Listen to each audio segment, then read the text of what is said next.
አሁን አንተ ያልከኝም ገብቶኛል። ያደበላለኩትም ነገር ገብቶኛል። ተረድተዋል?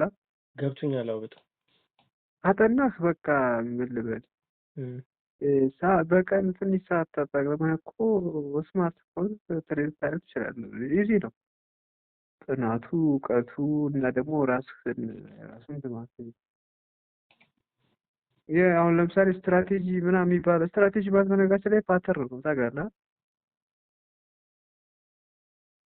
ፓተርን ብዙም አላየሁትም ብቻ ግን በቃ አሁን ለምሳሌ ስትራቴጂስ፣ ትራንሳክሽን፣ አይሲቲ፣ ስማርት መኒ ሲባል ሰምተህ ታውቃለህ? ስለ ስትራቴጂ ትሬዲንግ ስትራቴጂ እኒህ ስትራቴጂ ማለት ፓተርን ነው። ምን አይነት ፓተርን?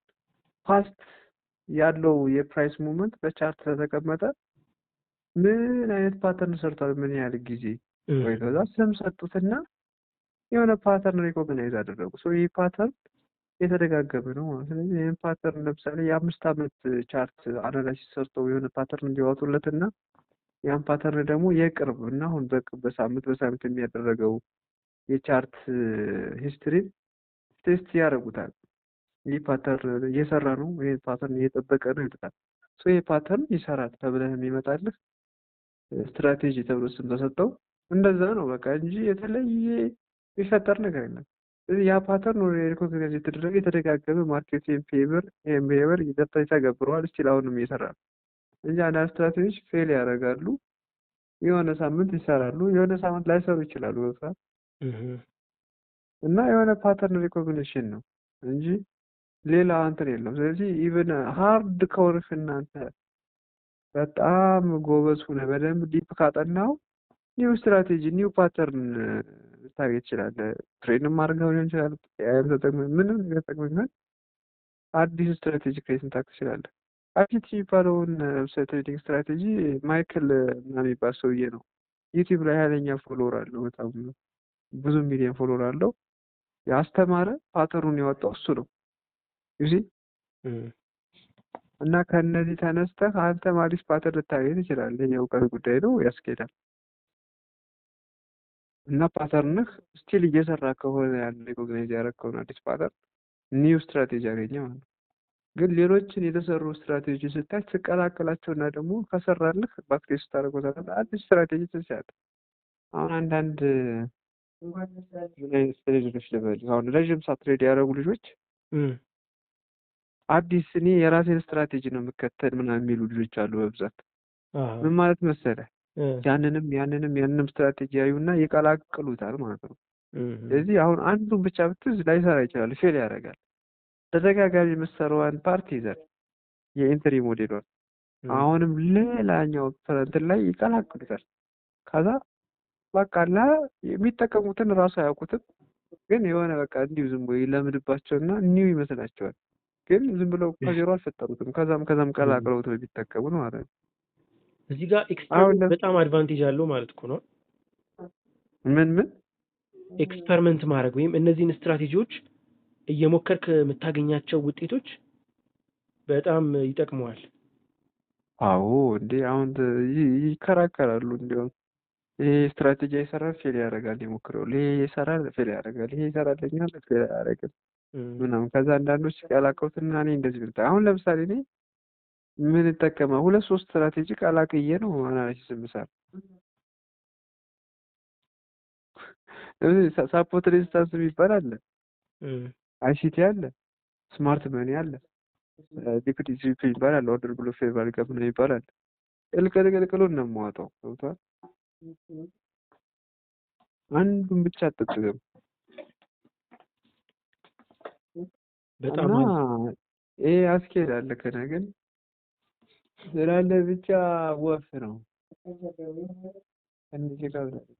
ቅድም የጠቀስካቸው አይነት ቅድም አንደኛ ኢንቨስትመንት የሚባለው ነገርና አንተ ያልከው ራሱ ፎሬክስ ላይ ትሬድ ነው የምታደርገው፣ ኢንቨስት አይደለም የምታደርገው። ፎሬክስ ላይ በቃ ትሬድ ነው የምታደርገው። ያ ከዛ ደግሞ የተለያዩ ምንድነው የትሬደር አይነቶች አሉ። ዴይ ትሬደር፣ ከዛ ሌላም ሁለት ጠቅሰሃል ምን እንደሚባሉ ስዊንግ እና ስካልፐር የሚባሉ። ያ ግን አሁን በጠቀስከኝ ክልኝ መንገድ ራሱ ቢሆን ለቨሬጅ ያለው ሰው አሁን የምትለውን ነገር ማጥናትና ኢቨን ፉል ታይም ትሬደር ባይሆን ራሱ ካጠናና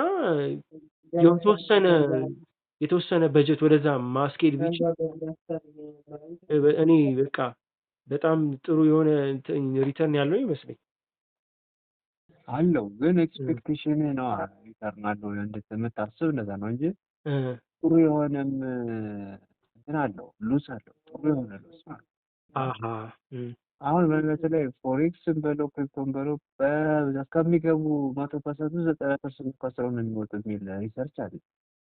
ለምን የሆነ የእውቀት ችግር ሊሆን ይችላል። አንተ የእውቀት ችግር ሊሆን ይችላል፣ ሌላ ኢሞሽን ሊሆን ይችላል፣ ለሁሉም ላይሆን ይችላል። ግን ከ10% መሆን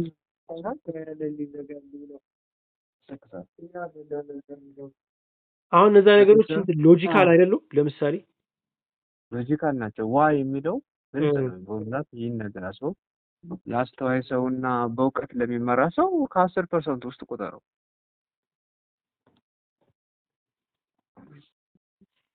ኮመን ሚስቴክ ስለሆነ ለሉስ የሚያመጣ ማለት ያ ከዛ ደግሞ ምን ቅርብ ጊዜ ምን አይደንቲፋይ ያደረኩ መሰለ ብዙ ጊዜ እንደዚህ አይነት አዳዲስ ነገሮችን ስማር ማለት ነው። ለምሳሌ እንትን ላይ ራሱ አፕወርክ ላይ ትራንዛክሽኑን እያየሁት ነበርና በቃ የሆነ ድፍረት አየሁ ታውቃለህ። አዲስ ለሆንኩት ነገር በሙሉ የሆነ ኢንጀክት ገንዘቡን የሆነ ያለኝን ነገሩ በሙሉ ኢንጀክት ሳረግ ምንም አይነት እንትን የለኝም ታውቃለህ። ጥሩ ሊሆን ይችላል በቃ ያዛ ነገር በደንብ መስጠት ምናምን ብለህ ታስብ ትችላለህ። ግን ከዛ የገባኝ ነገር ምን እንደሆነ ታውቃለህ? ኢቭን ወደ ፎሬክስ ራሱ መምጣት ብፈልግ ልጠቀመው አድቫንቴጅ አለው ብዬ ካሰብኩ ራሱ ብዬ አንድ የተረዳሁት ነገር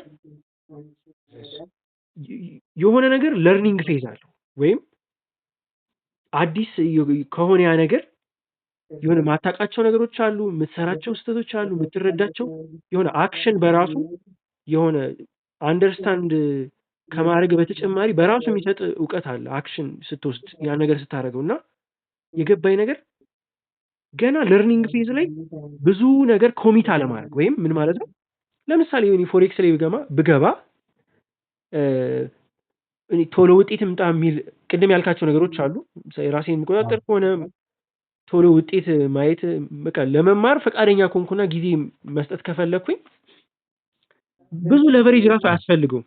ለምሳሌ አሁን እንደተረዳሁት ተምሬ ነው $20 ካለኝ እኔ ሙሉ ለሙሉ ለርኒንግ ፌዝ ላይ የሚታዩ ስህተቶችን በሙሉ በትናንሽ እንትን ትሬድ እያደረኩኝ እውቀቱን እንዳለ ኮንሱም ማድረግ እችላለሁ። ምንም ኮሚት ሳላደርግ ያን ያህል ትልቅ የሆነ ነገር ኮሚት ሳላደርግ በትንሽ ነገር ለርኒንግ ፌዙ ላይ በደንብ ሁሉ ነገር ተረድቼ መሄድ እችላለሁ። ከዛ በኋላ እንግዲህ አስበው ለርኒንጉ አክሽን ሁሉ ነገር ካለኝ በኋላ ከፍ ባለ ኮሚት እያደረኩ ሲሄድ በቃ ነገር ሁሉ ይሳለጣል ብዬ አሰብኩና በትንሽ ኮሚትመንት ራሱ ወይም ኮሚትመንት ስልክ ካፒታሉን ራሱ ትንሽ አድርገው የምትማረው ትምህርት ተመሳሳይ ነው አይደል? ካፒታሉ ቢበዛ ራሱ ተመሳሳይ ነው። በጣም ልክ ነው። እኔ አሁን በምናምን አለ ፎሬክስ ላይ አንዳንድ ሰዎች ምንድን ነው 2 ዓመት ሙሉ ተዘጋጅቻለሁ ከስራለሁ ምናምን ይላሉ። እኔ እንዲያውም መከራከል ዋይ ለምንድን ነው ሰው እንደዚህ ሳይከስር መማር ትሬድ ማድረግ መጀመር አለበት ነው። ምንም አይነት ሳፈር ሳያደርግ በቃ ላይ በጣም እንዲህ አስጨናቂ ልክ የኛ ሀገር ሰክሰስፉል ትሬዶች እንደሚሰክሱን ሳይመጣ ራሱ ከሌላው መማር የማይችልበት ምክንያት ወይም ደግሞ በጣም በትንሽ ውስጥ ተምሮ እዛ መድረስ ይችላል ብዬ ራሱ አምናለሁ። ገብቷል። መሆንም ያለበት እንደዛ ነው እንጂ እንደዛ ከሆነማ እኮ እንደ ሰው ራሱ ይለያል። ያን ታህል ጊዜ ተስፋ ሳይቆርጥ የሚቆይ ሰው ኧረ እኔ ብዙም አልቀበለውም። እና የግዴታ ገብተህ ከስረህ ነው የምትማረው ናል የግድ መክሰር አይጠበቅብህም እኮ ለመማር ለማወቅ። ስለዚህ ቀድመህ ማወቅ ትችላለህ። ሲጀመር እሱ ዝም ብሎ ነው እንጂ አሁን እንዳልከው ፎሬክስ ለምሳሌ ደስ የሚለው ማለት ነው የትኛውንም ትሬድ ስገባ ኢንቨስትመንትህ ሪስክ ነው። ሪስክ የምታደርገው መጠን ኢንቨስትመንት ገባህ $10 ኢንቨስት አድርገህ $2 ሪስክ እያደረግህ $5 ታርጌት ከሆነ ሁሌ ኦልሞስት አንተ 1 ሬሾ እያሸነፍ 1.2 ምናምን አስበው። $2 ሪስክ አድርገህ $6 ብታገኝ ከሆነ 1.3 ይዘህ እየወጣህ ነው። $10 ነው። $2 ሪስክ ስታደርግ 8 አለ። 4 ጊዜ መክሰር አለብህ ዜሮ እንዲሆን ሁሉ። ከ4 ውስጥ ደግሞ 2 ወይ 3 ዊን ብታደርግ ዩአር ፕሮፊታብል። እና የግድ በጣም ብዙ መሆን የለበትም። $10 ሪስክ ያደረገ ሰው እኮ 30 እንትን አድርጓል ማለት ነው። ግን ልዩነቱ ምንድነው?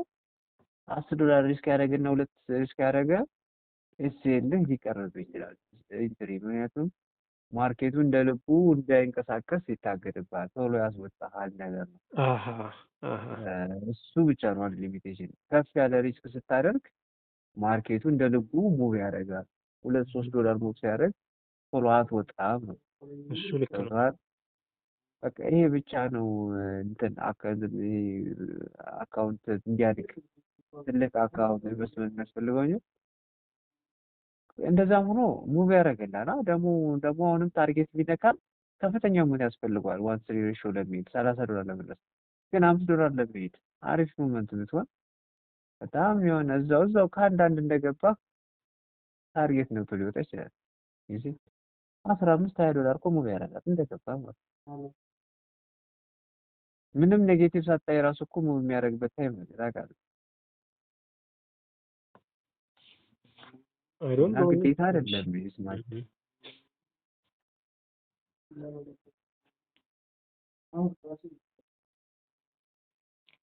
እንደዛም ሆኖ አሁን ጀስት ሎስ እያደረኩ ነው እራሱ ትላለህ። ለምንድን ነው ሎስ የምታደርገው ትላለህ? እኔ አሁን ሎስ የማደርግበት አንድ ምክንያት ስትራቴጂን አለመጠበቅ እና ትዕግስት ፌር ኦፍ ሚሲንግ ምናምን የሚባሉ ነገሮች። ለምሳሌ የሆነ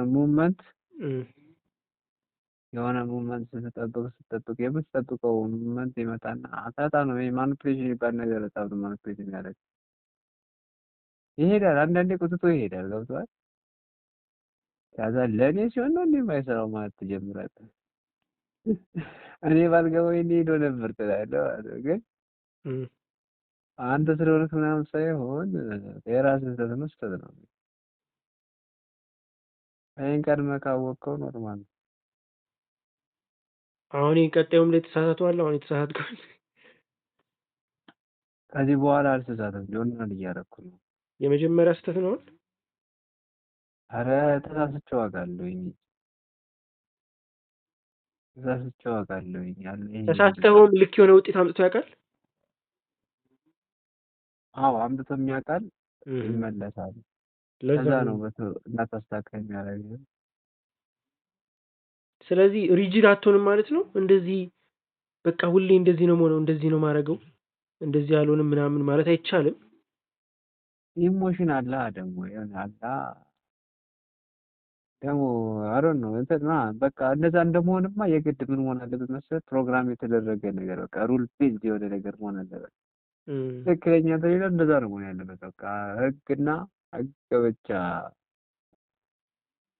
በቃ ይሄ ከሆነ ይሄ ይሆናል ካልክ ያ ነገር መሆን አለበት። አዘርወይስ መተው እና ይሄን ነገር ማጥበቅ ከቻልክ በቃ ይነፍቱ ይላል። ምክንያቱም የሆነ ያየው ነገር አለ፣ የተዘጋጀ ፓተርን አለ። ያ ነገር ይደጋገማል። 80% ትክክል አኪዩሬሲ ካለው ያ ነገር ይደጋገም 80% ዊነር ነው፣ 80% ዊነር ነው ማለት ነው። ስለዚህ ይሄ ነገር ካልሆነ በቃ ይቅር አይነት አቋም መያዝ አልቻልሁም ነው።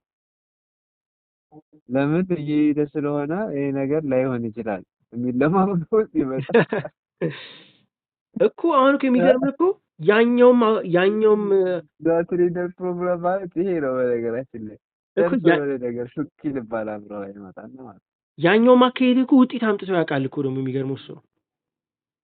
ያመጣል። ለዛ እኮ ነው የሚሸጉት አእምሮ። ግን ኢሞሽናል ብቻ አይመስልም። እንዴት ውጤት አመጣ? ኢሞሽናል ብቻ አይደለም ማለት እኮ እንዴ? አይደለማ። ስትራቴጂ እኮ ሁሌ ፐርፌክት አይደለም፣ 100% ያልሆነበት ምክንያት ስለዛ ነው። አሃ የሆነ አንዳንዴ ፌል ያደርጋል።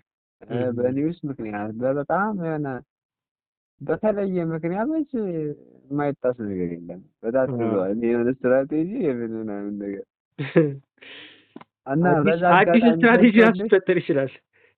አዲስ ይፈጠራል። አሁን ለምሳሌ ኒውስ ላይ ዜና ብቻ ጠብቆ ትሬድ የሚያደርገው ትሬደሮች አሉ እና ሁሌ አትራፊ ነው።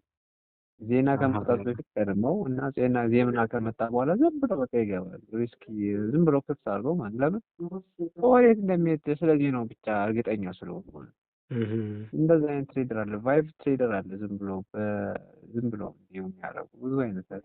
ይሄ ራሱ ስትራቴጂ እኮ ነው። ዜና ጠብቆ እንትን ማለት የስ ስትራቴጂ ምንም ፕሮፊታብል ከሆነ ስትራቴጂ ነው እና ዊነር አለው ማለት ነው።